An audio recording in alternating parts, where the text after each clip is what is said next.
5,500 years ago, the Sumerian people of Mesopotamia developed the first system of writing, now called cuneiform. A reed was used to inscribe soft, damp clay tablets with various types of symbols. These inscriptions communicated the language of the day. They are the earliest human voices we hear. They connect us to a time and people that we could otherwise only imagine. These clay tablets give us a clear picture of society and culture at the beginning of civilization, as well as the character of the people, their beliefs and values. And now, Grant Peeples with Clay Tablets. I met a traveler from an antique land who said, "Two vast and trunkless legs of stone stand in the desert.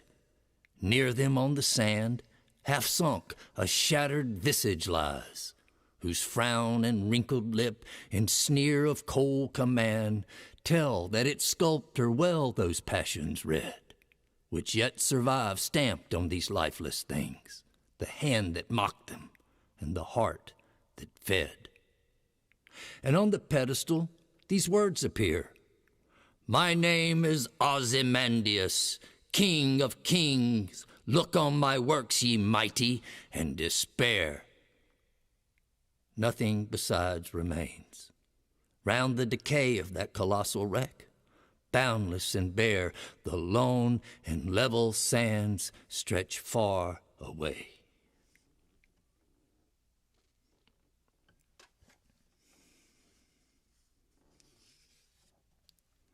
We start tonight with a poem by Shelley, and I'd like for you to just kind of remember it's Ozymandias. Remember that, because tonight, our show tonight, stands between two pillars, and both of them are poems. We begin with a poem, and we shall end with a poem. I learned that poem when I was in third grade. I had a teacher at Seeley School on 7th Avenue, where the police station is now, here in Tallahassee. Her name was Mrs. Farrell, and she was big on poetry, and she encouraged us to write poetry. I had a poem that was published in the Tallahassee Democrat that year. And but she also encouraged us and made us memorize poetry, and that was a poem I memorized when I was in third grade. It's been an interesting month, and one of the things that has come up last week, there was these juxtaposing stories came up. And one of them was a story about Goldman Sachs that I found in the Wall Street Journal.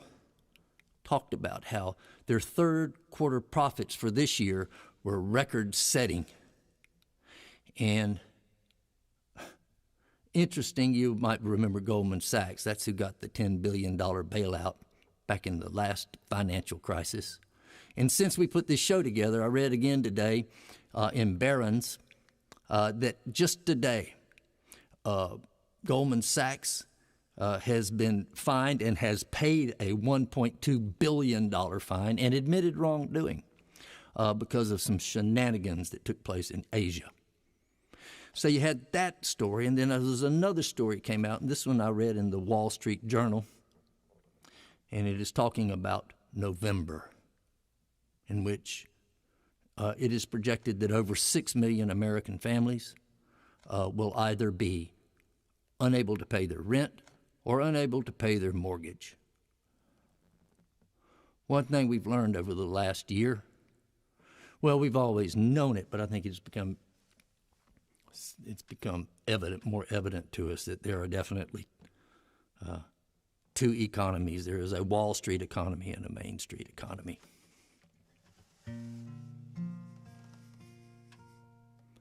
It's the saddest thing I ever seen. This couple and their wedding rings. A pawn shop floor's a nasty thing for tears to have to find a place to fall. And he looks at her and she stares at him. The man behind the counter grins. He takes their rings and pockets them and gives his dirty thumb a licking. He counts 'em out a little stack of shame, and it's sad. Well, it's the saddest thing, yes, it's sad. The saddest thing I ever seen. Oh, and I'm afraid we really ain't seen nothing yet.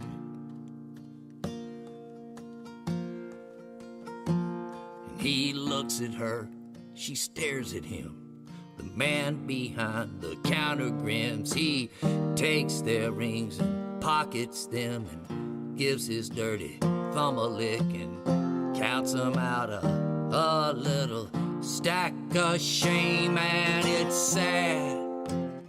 It's the saddest thing, yes, it's sad. The saddest thing I ever seen. Oh, and I'm afraid we really ain't seen nothing yet. And she's feeling faint. She takes her hand, leans against the counter, and her eyes just roll back in her head. A pawn shop floor's no place to land when your heart has just been ripped in half, and it's sad. It's the saddest thing, the saddest thing I ever seen. Oh, and I'm afraid we really ain't seen nothing yet.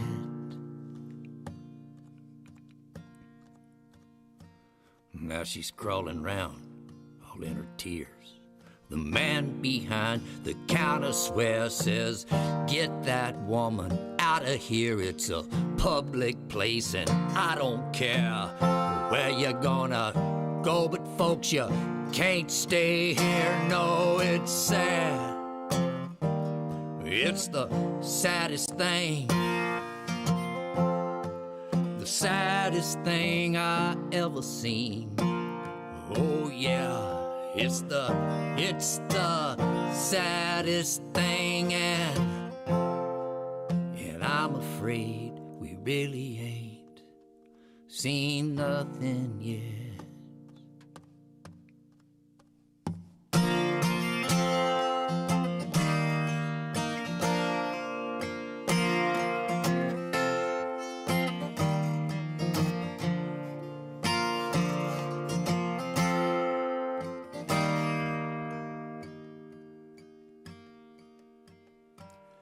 It's the saddest thing I ever seen, this couple and their wedding rings.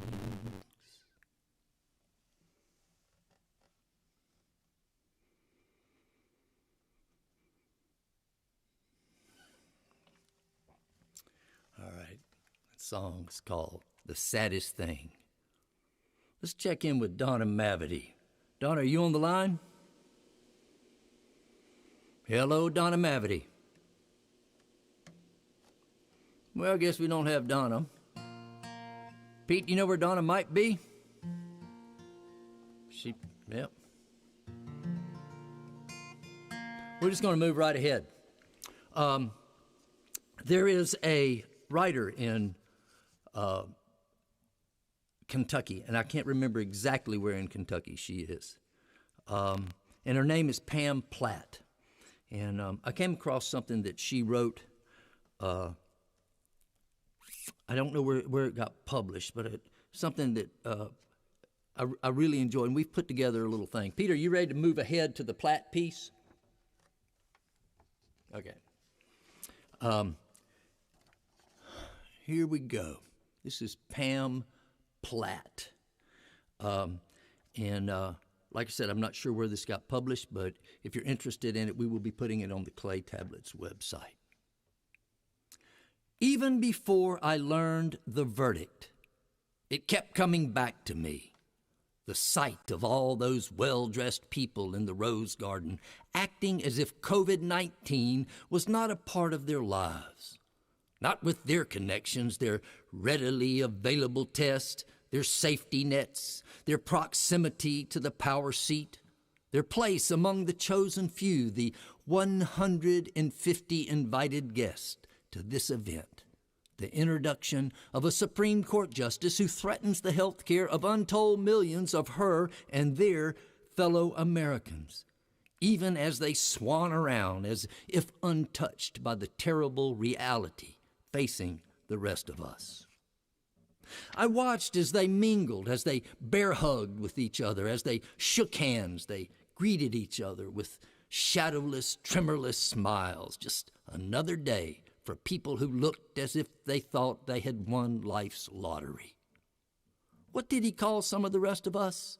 Oh, losers and suckers who know that in our dealings with most people, we cannot behave like swells at a Gatsby gathering. This, I thought, is what luxury in the fall of 2020 looks like. It's not diamonds or yachts. It's not a $12,000 backpack for a homeschooled child, but rather it is this ability to move among people with no mask, no social distancing, no abbreviated greetings or encounters. This profane notion that you are in a safe space among your swabbed and certified kin, and that all there is therefore right in your world. What we witnessed in the Rose Garden, the absence of any sort of social inhibitor in the face of so much suffering happening all around them, was the very definition of vulgarity, as was, several nights later, the sight of the Trump family sitting in a debate hall where masks were required, but where they waved away rules that applied to everyone else. Those who wear masks do so to protect other people, which is why Donald Trump has little interest in wearing one, and which is why on November 3rd, we must all wear our pearls rather than clutch them.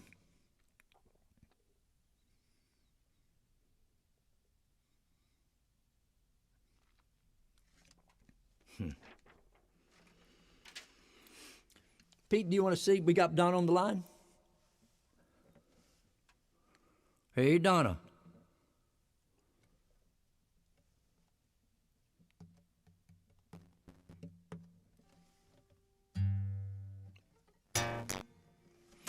Well, what we're going to do is we're just going to keep moving. Donna, are you there? Yeah, can you not hear me? I can hear you now.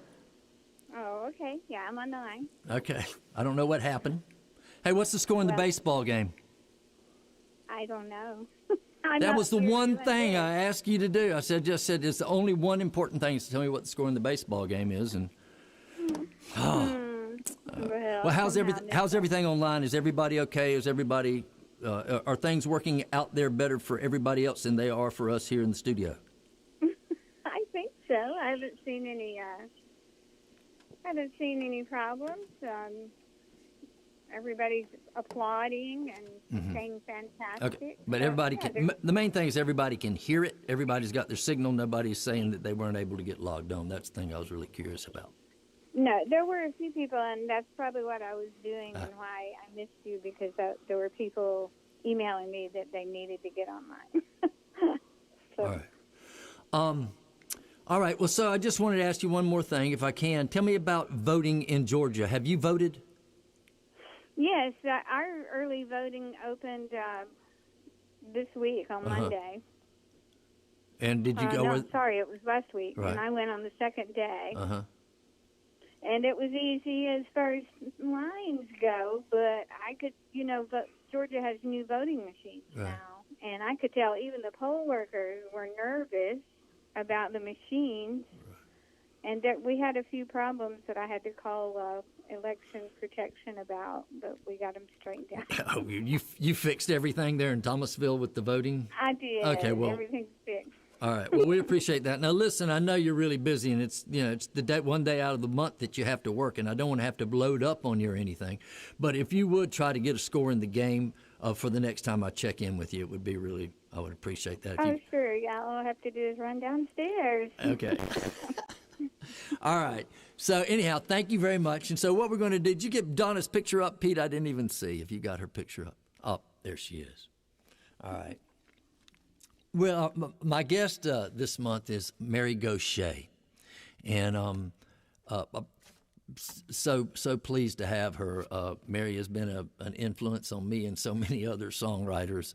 An interesting little side note is that it was really, Mary had a lot to do with my introduction to Gurf Morlich's. I was at a friend of mine's house in 2006, 7, and we were outside working, and we were listening to the Bob Dylan Theme Time Hour.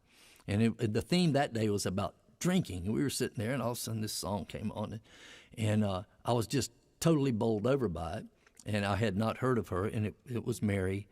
And the fact that Bob Dylan had picked it up got my attention too. And so I went home and looked her up and bought the record, and noticed that on the back of it, it was produced by this guy named Gurf Morlich, who was also the guy who had produced the record by a guy named Ray Wiley Hubbard, who I recently bought. And I kind of began connecting dots, and that's when I began calling Gurf, getting in touch with him. So thank you for that, Mary. And so there were so many songs I could have played tonight, and I just decided I'd just play y'all the one that I first heard her sing, and it's still my favorite Mary Gauthier song. So this is called I Drink.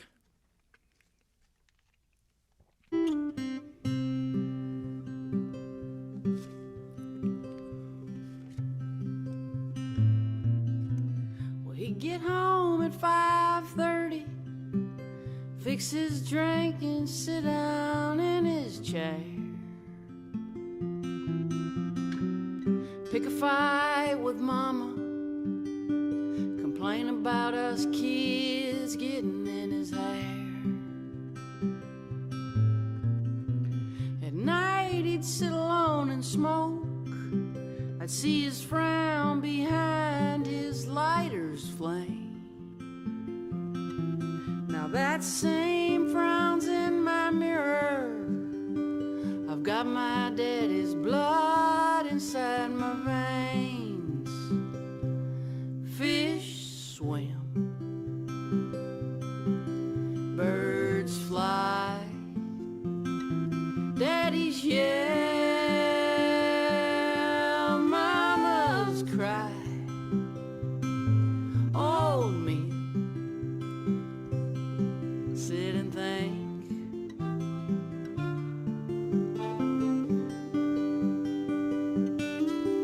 I drink.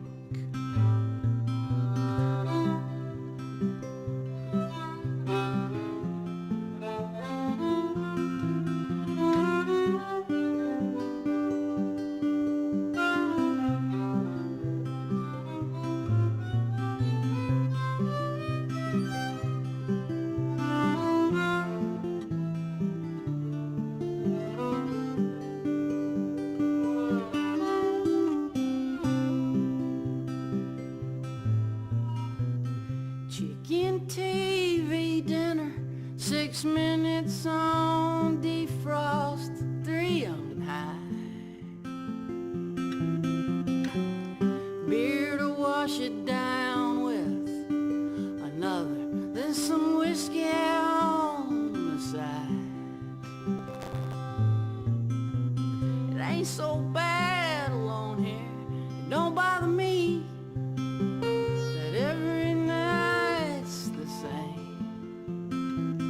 Don't need another lover hanging around trying to make me change. Fish swim, birds fly, lovers leave by and by. Old men sit and think.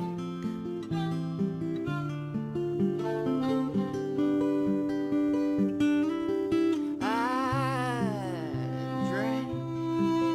I know what I am, but I don't.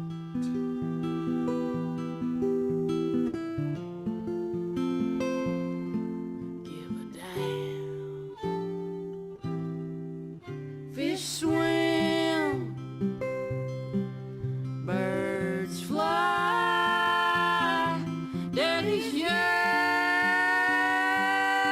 mamas cry, old men sit and think.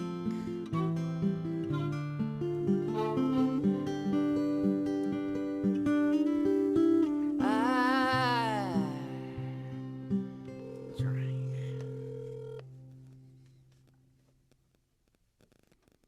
Hi. Hey, Mary, how are you? Oh, good. We were watching the show early and watching the baseball game. You want to know the score? Yes, please. I'm just teasing you. I have no idea. Well, thanks so much for talking to me tonight. I've got a few questions, and I'm just going to kind of shoot if I can. Please do. Okay. I had a bunch of them written out, and then, boy, things happen. And I got a tweet today. I do a little bit of Twitter following. And it was from Rachel Maddow, and she said, and this is the quote. She said, "The plot line of 2020 is now officially impossible for human beings to imagine." And, I realized how difficult it must be for a news person, to like take in all of this stuff that happens in our culture and our society and to try to distill it down as she does. She tries to distill it down in an hour, how hard that might be. But I was just wondering if you thought that maybe like don't the truisms that mean one thing to people just out walking around the street, that to people who are trying, like songwriters and artists who are trying to tell stories, are we having the same difficulty that she is having? Are writers and artists having that same difficulty, do you think, with this year? Well, I don't know. And really, I never know what other people are really doing. I personally can really only answer personally. Well, good. For me, I hear that, Jamie has friends and they talk, and I hear them saying they're having a hard time writing, and it's difficult to conceptualize exactly what it is that they're supposed to be writing about right now, or finding a thread to pull that makes sense, because there's so many loose ends and so much chaos and so much uncertainty, and just I think of it right now as living under the largest question mark of all time, and it's just hanging over all our heads, and we just walk around with a question mark over our heads. Right. But for me personally, I would characterize the through line as grief. A lot of grief, a lot of loss, letting go. Have you been able, during these last 8 months, have you been able, as hard as we know it's been hard on everybody, it's been, and some people worse, financially, spiritually, emotionally, but have you been able to draw on that grief? Have you personally been able to convert that into work that you think is relevant and that you're satisfied with? Have you been able to make that pull out? Yeah, but I've been co-writing with one of my favorite co-writers from Belfast, Northern Ireland, named Ben Glover. And we've been meeting on Zoom every week, sometimes twice a week. And we've been able to write, we're working on our fourth song right now. And even though they start in one place, they keep ending up songs about loss and about living in a time of sorrow. I mean, there's just so much loss and grief. And I was just thinking, I made a little list because I'm trying to like get the dates on how it all went down. But my friend Ralph Murphy and mentor, he was an ASCAP guy, and he helped me so much here in Nashville. He died in June. Then David Olney died in January. Yeah. and then we lost John Prine in April. Most recently, I lost a very, very close friend that I did a 5-mile hike with every week during the pandemic. And for 10 years prior, when I was at home, she got bit by a tick, a very, very specific kind of tick, and she was dead in 4 days. And so I'm just wrapped around these losses. These people were close to me, and Justin Towns Earl passed away. He wasn't in my inner circle, but I sure felt that one. You're right. Of course we do. Because I was really hoping he would get clean. Because when he was sober, the sky was the limit for that guy, right. And I was rooting for him, and I didn't want to see it end this soon and this tragically. So grief and loss and this sense of I'm very in touch with mortality, the transient nature of life itself. I'm very in touch with how fragile we are. Is this new? These are new sources then for you as an artist. These are new. I guess, Grant. Maybe it's not new, but it's hitting on a deeper level for me, harder. Right. It's hitting much more in my heart and in my soul, and I live with a daily awareness of right now of I know there's going to be more losses. I just walked in front of the TV, and they're starting to talk about exponential increases in diagnoses and deaths in this pandemic starting next week. I know we're going to lose more people. I know it's going to get worse before it gets better. We all know that. And I'm bracing myself in a way, and I don't know. Honestly, I don't know if I'll be spared or not. Right. I don't know if you'll be spared. Right. Everything's on the table right now, and I think that makes it real hard for artists to write. And I'm grateful that I have a co-writer that we can lean into each other and find the thread together. I'm interested. Of course, you have mentored a lot of people, and there's a quote of yours. And it's to songwriters, and it's to them about needing to get a place where they are. And I'm quoting you here: courageous and decide to quit playing it safe. And I know so many people have taken your workshops, and really to a person, they all tell me that they had this kind of aha moment in your workshops, and this is the exact kind of thing when they felt some kind of fear slip away and this kind of empowerment. And this is a bit personal, but I was just wanting to know, was this something that you came out of the womb with, or did you have your own aha moment as an artist when you kind of found that courage and decided to quit playing it safe?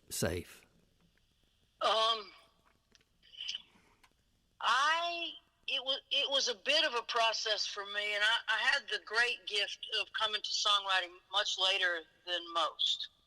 So I was already at the very beginning aware that I didn't have a lot of time. If I wanted to make my mark, I had to be bold, and I had to be good, and I had to really focus. And because I really didn't get started at this till I was about 35. For me, it became clear pretty quickly that if I wanted to connect with my songs, I had to say something that mattered. And it wasn't that I had to say something that mattered to other people. I had to say something that mattered to me, and then create that empathy in the song that would then matter to other people. Right. And so I was just naturally drawn to writing about what was truly and genuinely important to me. Right. And I guess maybe that was a gift. I mean, I wrote some dumbass songs too, but fortunately that didn't last very long because they didn't do what I was wanting them to do. Right. I don't know what I was wanting to do, but I know that when I hit my lick, with songs like I Drink, or songs that were about a woman executed in Texas named Carla Faye Tucker, who was a born-again Christian, and even the Pope petitioned George Bush to offer her a stay on her execution, and Bush mimicked her and laughed at her in a press conference, and they executed her. I think those were the things that really got to me and really mattered to me, and I'm just drawn to that as a writer. That's what I want to be. That's where I want to be. Yeah, I have an artist friend named Jim Roche, and he said, he realized he got to a point in his life where he started early, but and he's a bit older than us, but he got to a point in his life when he realized I have to make every one of them count. Everything he didn't want to, as we say in the music, he didn't want to write any turds, and he really wanted to make everything count, and I think that's what I'm hearing you say. At 35 years old, you realized that you didn't want to leave anything on the table, so to speak. Yeah, and I knew the tradition I was coming from. Right. Mm-hmm. I wasn't confused about that. Right. I knew that without a doubt, my hero was John Prine. Right. And I knew that without a doubt, the bar I had to reach was Sam Stone. Right. And it still is. Right. And so that's just not negotiable. That's what I'm aiming for. And I don't get there every time, but I do know that is the wheelhouse that I fit in, belong in, and want to be in. And that is a different thing than trying to write for the masses or trying to write a hit or trying to, be entertaining, right. With an emphasis on humor and wit, cleverness. I try to, it's good to have some humor, but it's not. John always was able to do it with a wink and a nod, but it's not something that I spent a lot of time developing in me. If I can get them to smile, I feel real good about that. Right. But that's not the thing that I do best. My best work is done when I make people cry. Right. And they're surprised that the tears are coming. And they look at me like, how the hell did you do that? And I just sort of point to the song and say, it was inside you already, and the song just helps you to find it. And so, it's just such an incredible, it's an incredible job to be a songwriter. Right. It just is a blessed, incredible job. Do you think it's going to be more difficult now being a songwriter? I mean, are we charged now with a greater responsibility in all of this going on? Do you feel that we shoulder somehow a greater, I don't want to say burden, but a greater responsibility? No, I think it's the same as it always was. Right. It's the same as it was when Woody Guthrie wrote the angry reaction to God Bless America. Right. And we ended up with the masterpiece, This Land Is Your Land. Times were just as treacherous then as they are now in so many ways. In fact, McCarthyism was alive and well when that song was born. And I think, honestly, the call to truth tellers is never one that is going to be answered by a whole lot of people. The truth tellers in the arts are few and far between, and those are the ones who hear that call, and so the urgency is the same as it always was. Well, I really appreciate you taking this call, and I wish you a lot of luck making people cry in the coming years. And I would just also say that if anybody I think has been able to match the John Prine bar, I can't think of anybody more exact to nominate for that than you. And really appreciate you're taking the call, and hope to see you out there soon. Thank you, my friend. You're doing a beautiful job here, and I appreciate being a part of the show tonight. Y'all take care. Okay, and I just want to mention one more thing, if I can. You are doing a show every Sunday. Is it every Sunday show? Yeah, every Okay. Sunday at 2 o'clock Okay. Central. Right, and people can find out about that on your website. And Yeah, website, okay. YouTube, socials, all of it. All right, good. Well, so thank you for that. We will talk soon. Thanks so much. Okay, Mary. Bye. Take care. Bye-bye. Wow. Mary Gauthier. We're going to go to another woman artist right now. And this is kind of a premiere, I believe. I don't know if this video has actually been circulated. But this is an artist. Her name is Maddie Walsh, and she is from Ithaca, New York. She plays as a solo artist, Maddie Walsh, and she also has a band called Maddie Walsh and the Blind Spots. But this is one of her solo efforts, and this is a song/video, and it is called "Human Made Thing."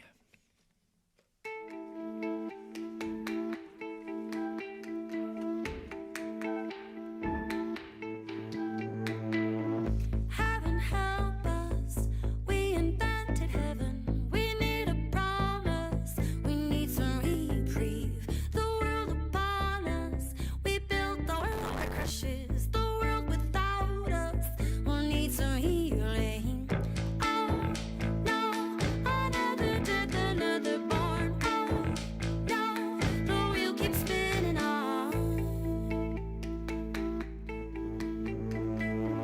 I feel crazy, I feel outside of myself. This lethal tally is growing up and out. It's just amazing how the truth got shut out. And all the ratings, you better watch your stupid mouth. Oh no, another death, another born. Oh no, the wheel keeps spinning on. Oh no, another death, another born. Oh no, the wheel keeps spinning on. Every time I get frustrated, I turn my face away from it, but the dread, it draws me back.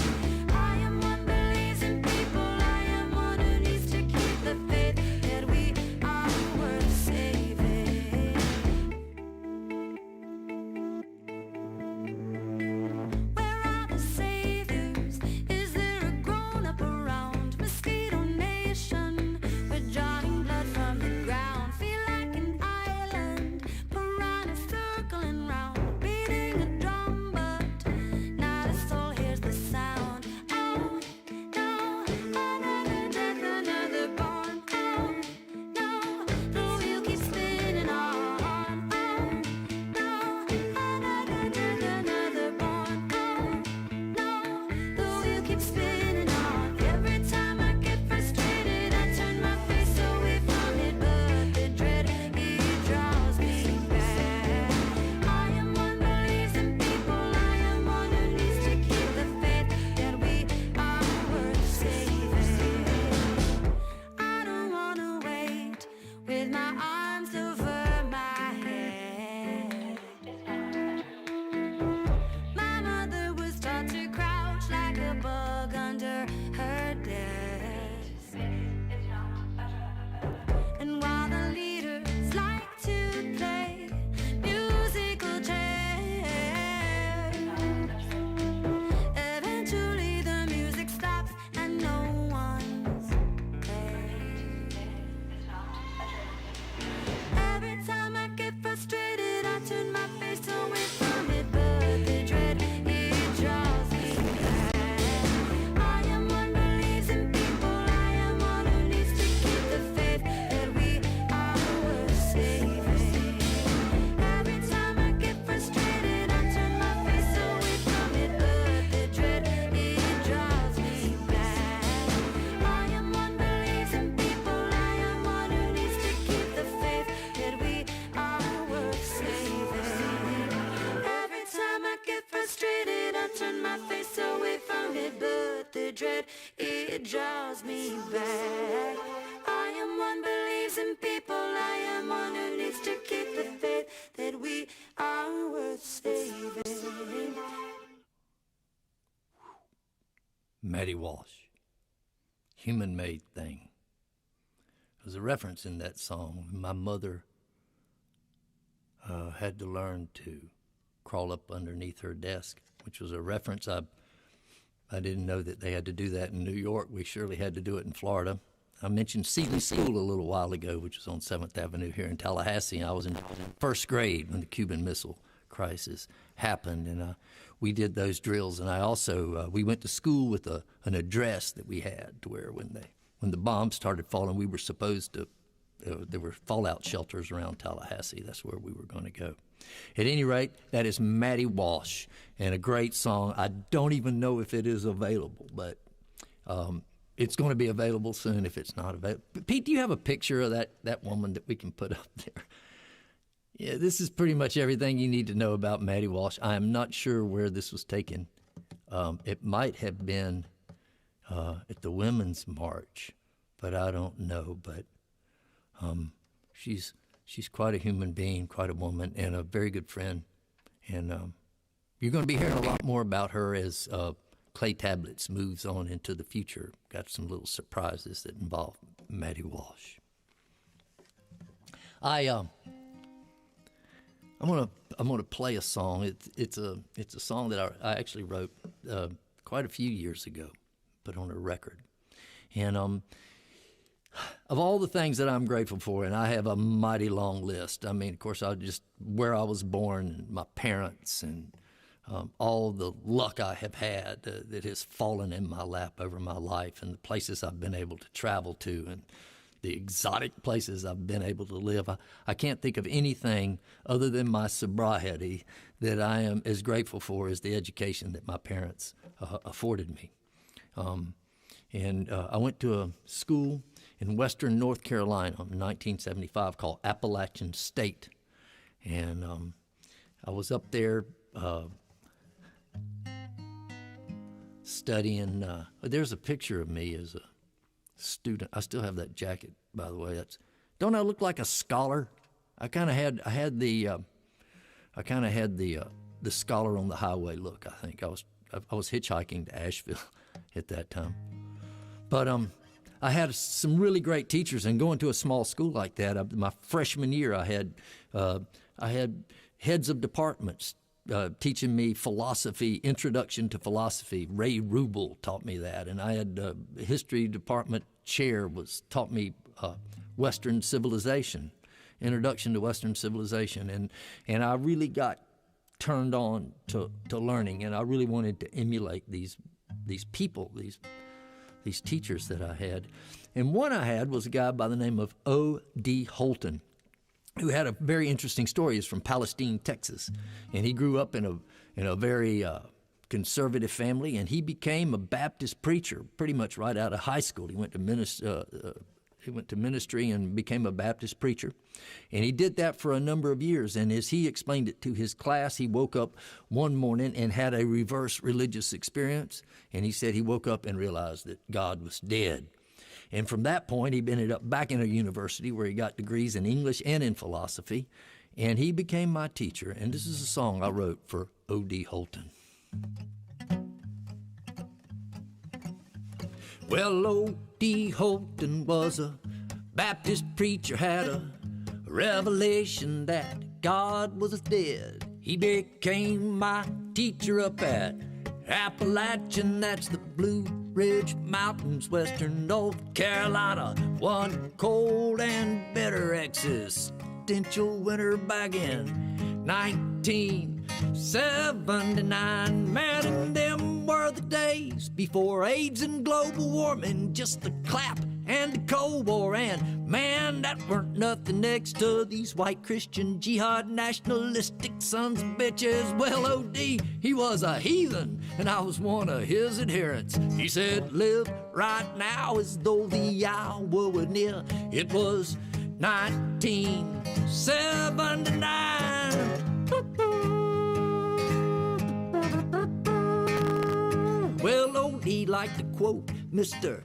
Friedrich Nietzsche and see all them Carolina church girls and boys looking so uneasy, squirming in their seats and checking their watches as they nervously awaited that terrifying teaching hour to end. It was 1979. 1979. Man, old deal taught a class called Death and Imagination. It was nihilistic fodder for a flaky generation. We read John Paul Sartre, who said hell is all the people, and it took a little while, but I become a true believer. Once that big door swung open, man, I could see the end. It was 1979.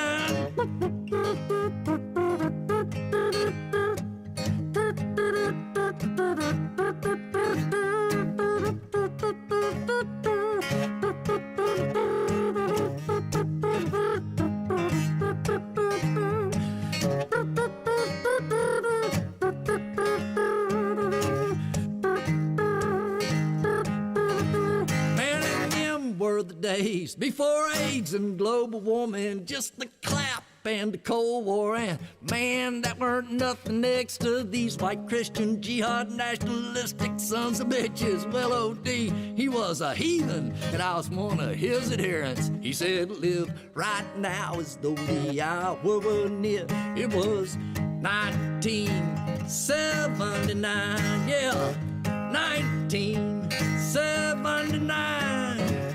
1979, man, O.D. had a sign above his door at his office there. It said, all ye who enter here, abandon hope. 1979, 1979. He could spell Kierkegaard backwards. This is the truth. 1979. There he is, O.D. Holton, my teacher, the late O.D. Holton, I guess I should say.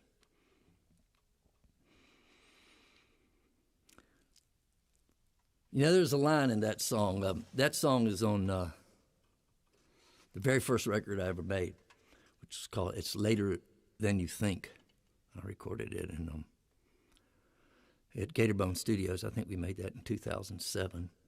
You know, there's a line in that song that I changed. You know, the song was actually written probably around the year 2000. And there's a line in there. I read it as white, next to these white Christian jihad nationalistic sons of bitches. But the original line was, next to these Mohammed jihad suicidal sons of bitches. And I changed that line. I just didn't think it was right. Didn't feel right anymore. I think it might have been right back then, but it's not right now. I found a better line. Guy Clark said you can always find a better line. All right, so we're going to do a little thing now. Y'all all know how much I enjoy cartoons, and political cartoons have just always fascinated me. And I think one of the reasons is I can't draw anything, and I just would love to be able to do that, as opposed to having to put a melody to it. So we're just going to show you a few little cartoons that I've picked up in the last month I want to show you. Pete, you got that first one? This is by somebody, their last name is Davis. I don't know exactly where this came from, but from one of the clay tablets, People. And it is just chock full of, I don't want to say messages, but maybe truths, metaphoric truths. And I just wanted to pick that up. All of these cartoons will be on the Clay Tablets site tomorrow. And this is my favorite cartoonist. This is Zeke of Augustine. Zeke Williams lives in St. Augustine, and if you're on the Clay Tablets group page, you see that I post. I get about 5. Zeke gets up every morning and makes 5 cartoons, and I am on his phone list, and he sends them to me. There is a rumor that he is now going to be on Instagram. Believe it or not, this guy's not. He's not, but this is one of my favorites that he came out with over the last month, and if he does come out on Instagram, I will put that link on the Clay Tablets group page. And I think we have one more here. And this is by somebody named, their last name is Taylor. And I I don't think it needs any explanation, but I thought it was powerful, and it spoke to me, and I decided to share it with you. All right. There's a place in Arkansas called Harrison, Arkansas. It is reputed to be the most racist city in the United States. And if you drive into Harrison, Arkansas, you will see some signs on the side of the road there that pretty much announce the kind of place that you're going to. I think we have a few of those. Here's one that you will see. And the bottom one says, "Welcome to Harrison, beautiful town, beautiful people. No wrong exits, no bad neighborhoods." Mm-hmm. I love that it's right next to the First Federal Bank sign. And I think we have one more. Yeah, here's one. They have a radio station there called White Pride Radio, www.whiteprideradio.com. I'm sure you can all listen to it if you'd like to. And so anyhow, there's a guy by the name of, I say a guy, he's a kid, and his name is Rob Bliss. And Rob decided to go to the most racist city in America, the most reputedly racist city in America, and shoot a video there while he was holding a Black Lives Matter sign. He is, just by the way, he is Caucasian. And we're going to show the video that he made there holding that sign. He had to go to several different places around the town, but we're going to roll this now. Take a look at this. Harrison, Arkansas is the most racist town in the United States. Have a little pride in the race, brother. White pride, all pride. I wouldn't say after dark, man. Honestly, dude, you have balls of steel because you could get hospitalized by some guys that want to beat your ass. I've had several old men come by here, look out the window and tell me, said, "You better go tell that nigger to get out of here or he's hit."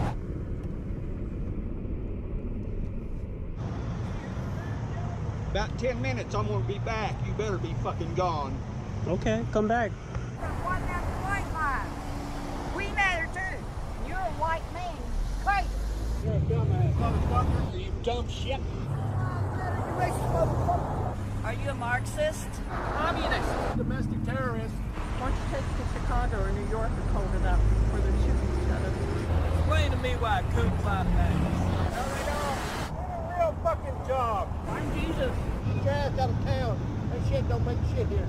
Hey, all lives matter, not just black. You're Caucasian. Yeah, you're white. You look like a white guy holding a black lives matter sign. What's the deal with that? I'd be ashamed to be a white boy carrying that stupid sign. You're white, aren't you? Oh, boy. Hey, how you doing? I'm good, how are you? Good. Thank you. Saying something to do? Yes, sir. I am good. Because I'm tired of seeing this right here is the biggest hoax there ever was. It's just the next thing to ask. It is. Yeah, black lives do matter, but what about ours, man? Apparently black people's lives matter more than us. Apparently. So the Irish have to... The niggers gonna kill you too. Black lives don't matter what the fuck. Fuck black lives. And I have Hey, Mike. How's your day going? Walmart, they put out this statement. I would ask you to leave. Exactly what I'm saying is exactly what they would ask me to do. And then this young person comes up and hands him a note.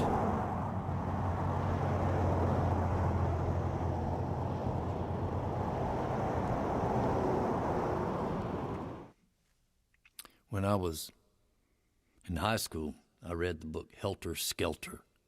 And there was a passage in there when the attorney who wrote the book, whose name has escaped me, described an event that took place in the courtroom in which Charlie Manson, who'd stayed fairly quiet, his followers made some noise, but he had stayed fairly quiet until this one time, and some stuff had been said. I don't know what prompted, but he kind of called out to the courtroom and he said, "Remember, there's a little bit of me in every one of you." And I thought about that when I was watching this, because I think it's important for us to remember that there is a little bit of Harrison, Arkansas in every village, hamlet, city, town, metropolis in this country. And also, don't forget, there is a little bit of what we saw in those people in every one of us, just a little bit. And that is something I think we need to be mindful of. I'm going to follow that with a poem I wrote called White Man's Blues.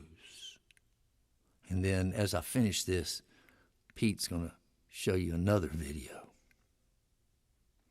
They know the day is coming when they will not be able to contend with the ponderous and unaltered verdicts handed down from the voting booths, when the sheer metrics of shifting populations and the births of newly shaded demographics will relegate them to the same sufferings that have befallen minorities since long before the time of Moses. It is ironic that they are disturbed by this ambiguous, fearful feeling corkscrewing in their hearts, the ambivalent realization that it would be only fair and fully justified if harsh judgments from this newly risen majority were lorded over them in the very way that they themselves have connived to lord over people of color since the beginning of the American experiment. They are lily white and militant. They have abandoned the principles of democratic self-rule.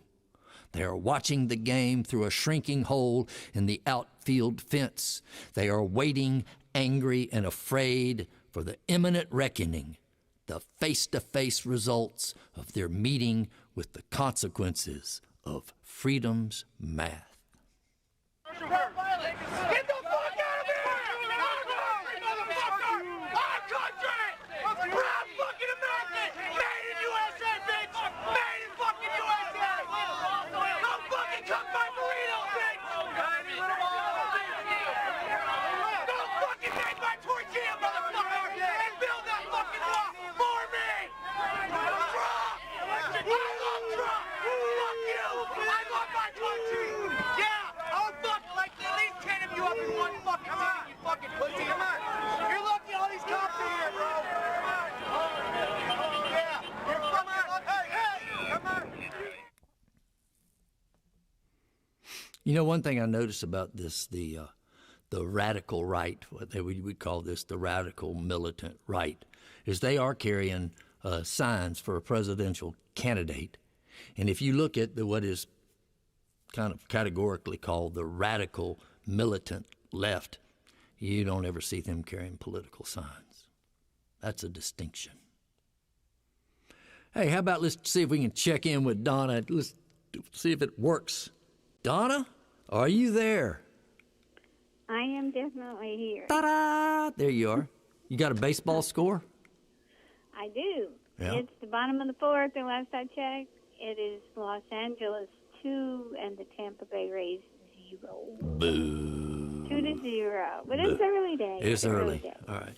Hey, listen, I just want to acknowledge something. I know that those videos that we just showed, I want people to understand that the way this works is these programs start coming together. I find these things, or people send these things to me, and they're kind of big and hard to chew on. And so I decide, I pick out something that I want to show, and Donna then takes that and she has to kind of process it. I don't know what she does. She downloads it and cuts stuff off, and then she gets it to Pete. So she has to listen to these. What was it like, Donna, having to watch those videos like that?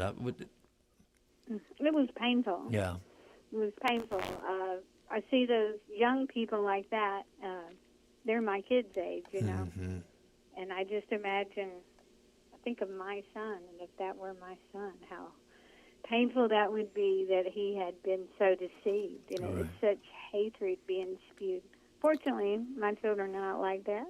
Well, They follow my way of thinking. there you go. But yes, it is difficult. That's not necessarily the way it doesn't necessarily happen like that, I have discovered. You know, so consider yourself fortunate and job well done. Hey, Yeah, I do. two things. I want to just give a shout out to Rita Jane, who works with you and me and helps on getting these tickets together. She handles the PayPal and the Venmo. I want to shout out to her, and also to my friend Harvey, whose last name I can't tell you because Harvey is my tax guy, and he does not want anybody knowing that he does that. But Harvey is up in Pennsylvania tonight. He's from Florida, but he's up there, and he just made it up. I just want to give him a shout out. I don't really shout out much, but I felt I needed to do that because we got a big year coming up, Harvey. Donna, what's going on with the birds? Well, I have two nice photos for you, I think. The first one, I guess it'll be up in a sec. Yeah, it's up now. I showed you these guys' parents. These are my mourning doves, which are among my favorites that I watch. They spend a lot of time. They treat my feeder like it's their front porch. They sit there in the sun on it at times.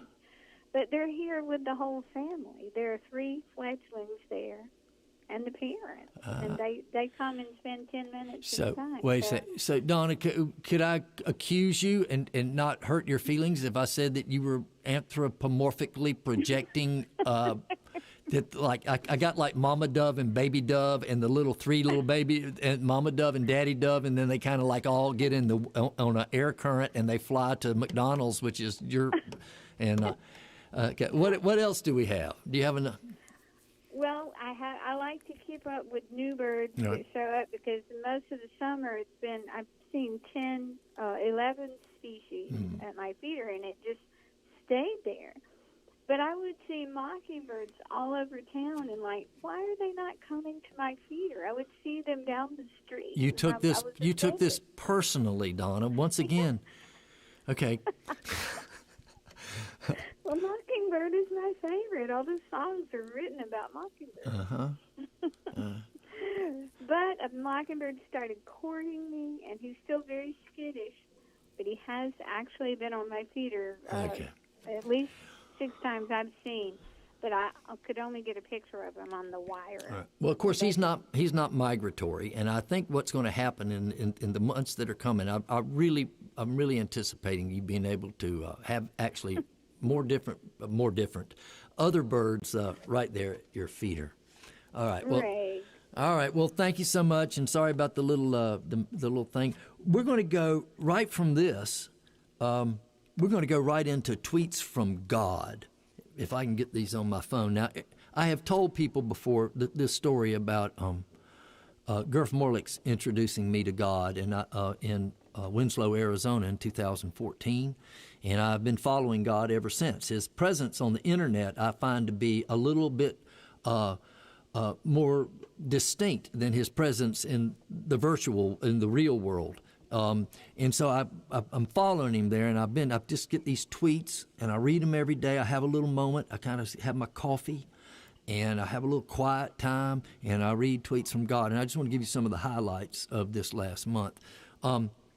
Here's one from October 11th. One religion is right, and the rest are wrong, and you have to figure out the right one, or you're going to go to hell.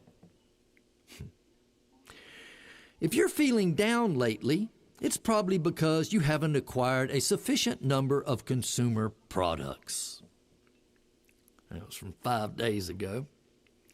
Here's one that this came out. Now, I was very interested when the president was in the hospital. I wanted to know what God said. He says, let's see. He said, I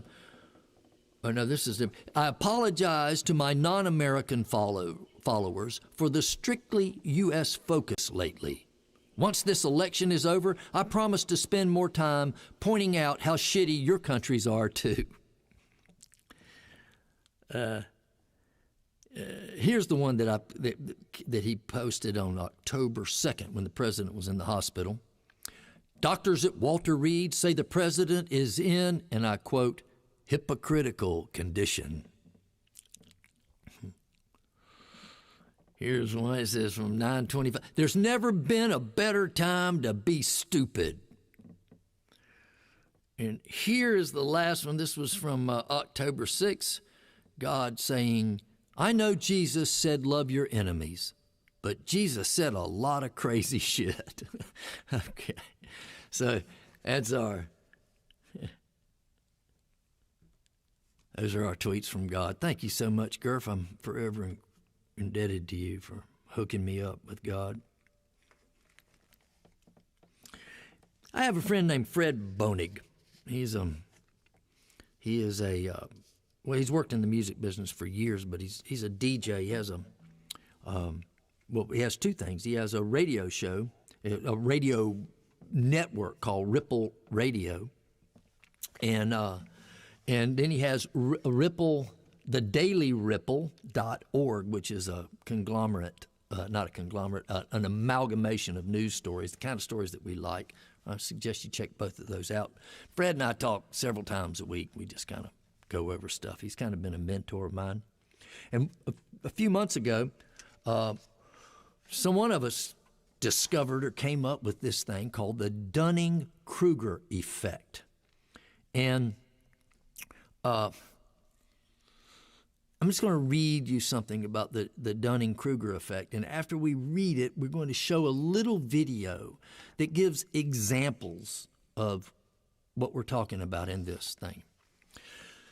In the field of psychology, the Dunning-Kruger effect is when people with low ability, low skill, and low knowledge overestimate their ability, their skill, and their knowledge because of their low skill, ability, and knowledge. They are then and therefore unable to objectively evaluate their own incompetence and ignorance. This psychological phenomenon was identified as a form of cognitive bias by psychologists David Dunning and Justin Kruger in their 1999 study, which was called Unskilled and Unaware of It: How Difficulties in Recognizing One's Own Incompetence and Ignorance Leads to Self-Inflated Self-Assessments.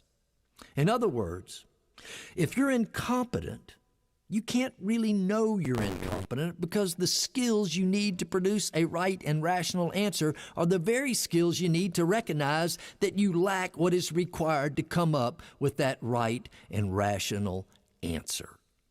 Okay, so check out this little video here. There. The Dunning-Kruger effect. That is the comedian Jason Klepper, and you can find that. He does great stuff. And thank you, Fred Bonig. Hey, we're going to have viewer mail. Have we got Pete? You got that little cute little thing?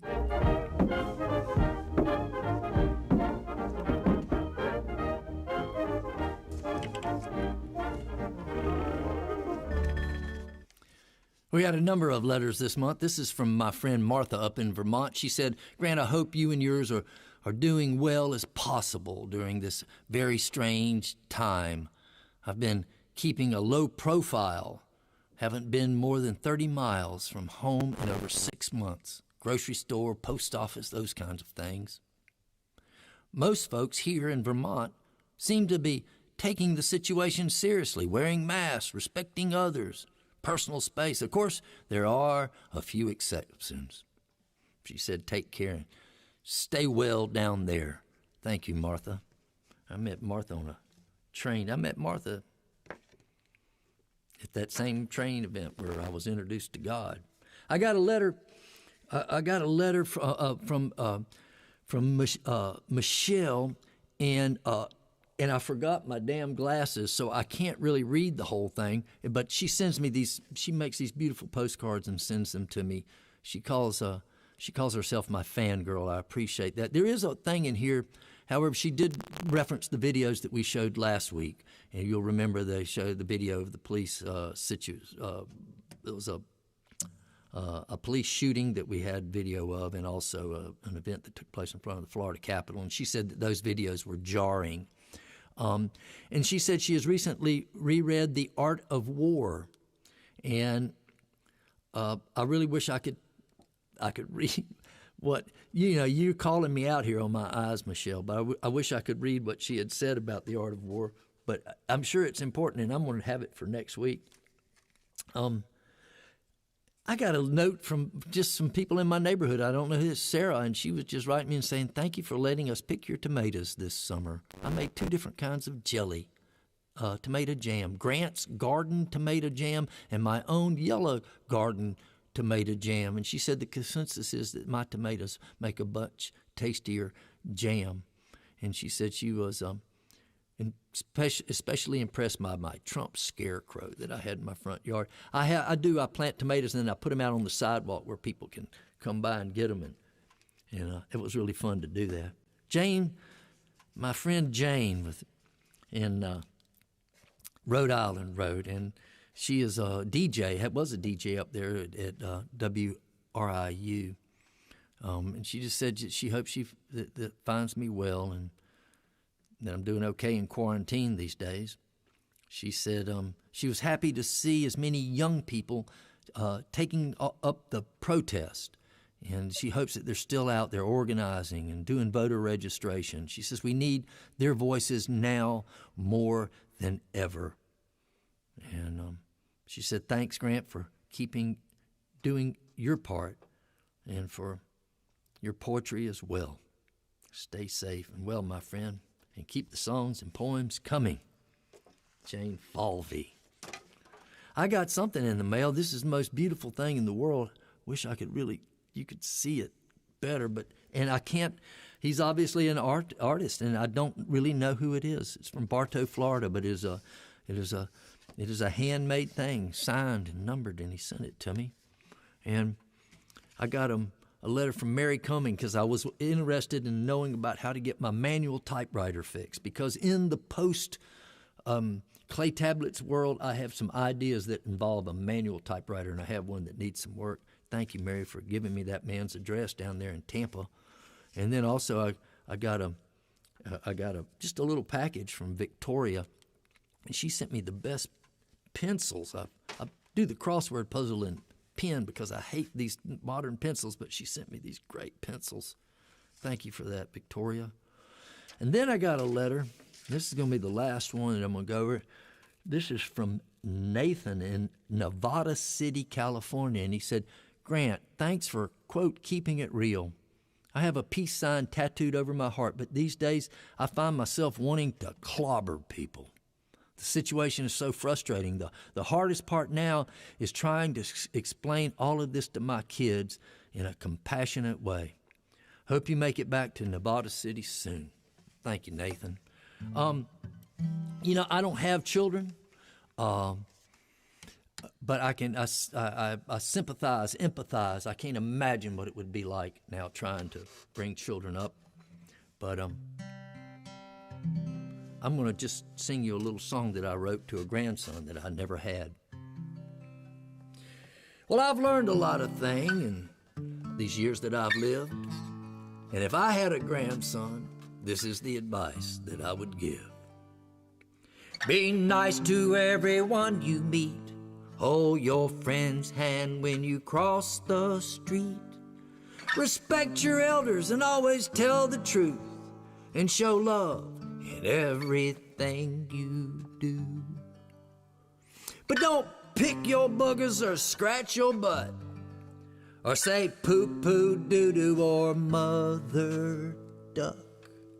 But son, it's okay. Yes, it really is okay. It's okay for you to hate Donald Trump. Eat your vegetables before you have dessert, and write legibly when you do your homework. And when you come inside, please wipe your little feet and pick up your toys and keep your room nice and neat. But if I catch you smoking pot, you'll have to share it up. I don't want to find my whiskey in your sippy cup.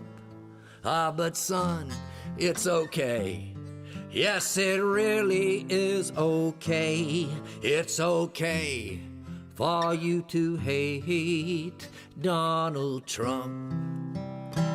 Just don't be a liar, or a cheater, or a porn star banging fool, or a narcissistic, haughty huckster, racist Russian stooge. No, show some respect for the human race, and throw a few darts in a picture of his face, 'cause it's okay, yeah, it's okay. Son, it really is okay. It's okay for you to hate. It's okay for you to hate Donald Trump.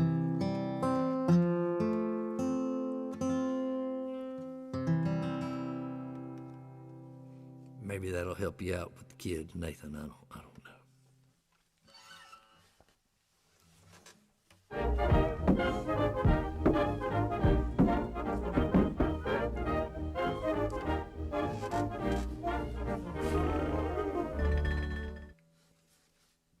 Well, this is the end of our show.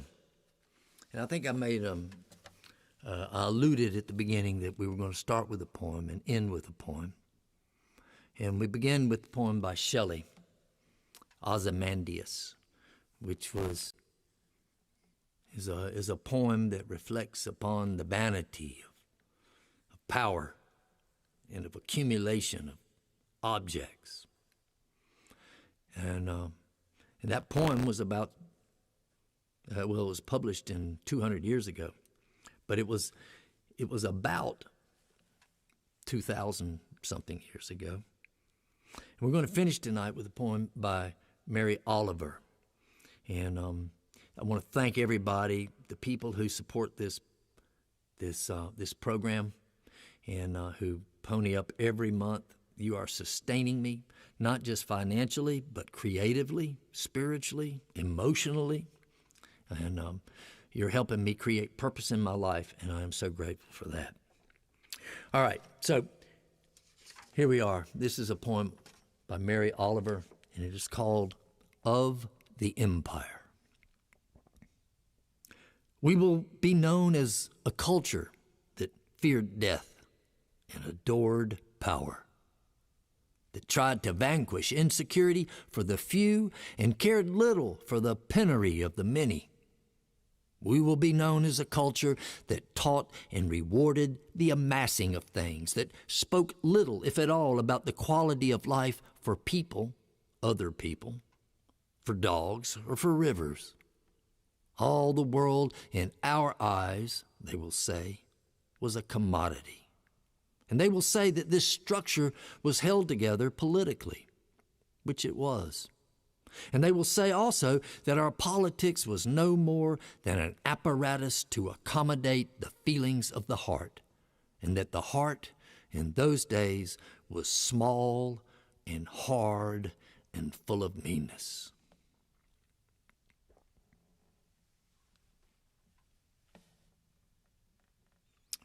Mary Oliver.